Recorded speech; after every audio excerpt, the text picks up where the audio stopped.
Willi Geiser, sois heureux. Troisième partie, le salut. Chapitre 19, la croix.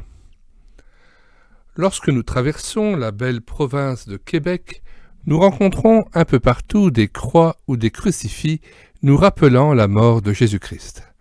Nous allons voir quel est le sens de la croix selon la Bible.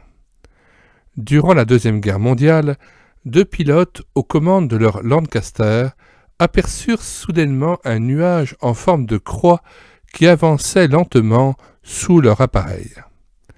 Le pilote dit à son collègue « Regarde cette croix !»« Oh, ne me parle pas de croix, dit ce dernier, elle est pour moi un symbole de mort. »« Eh bien, pour moi, dit le pilote, elle est un symbole de vie. » En effet, pour les uns, la croix est une odeur de vie et pour les autres une odeur de mort.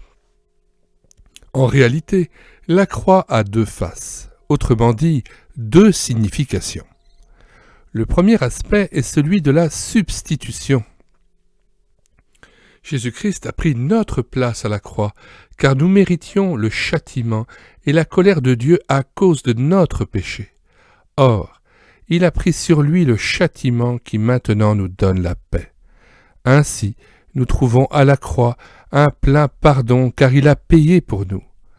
Le deuxième aspect est celui de la glorification.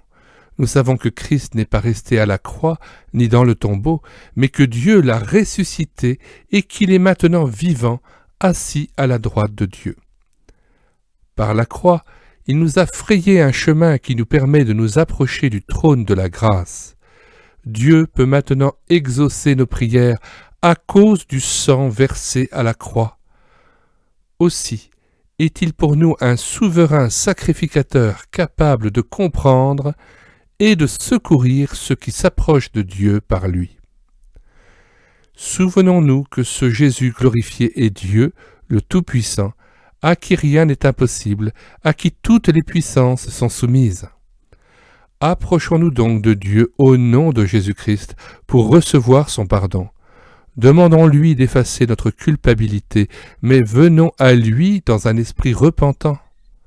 Entrons aussi dans sa présence pour être secourus dans nos besoins, pour l'adorer et pour le remercier de ce qu'il a fait pour nous.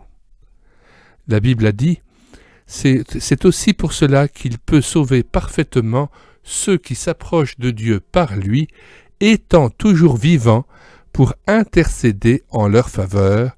Hébreux chapitre 7, verset 25.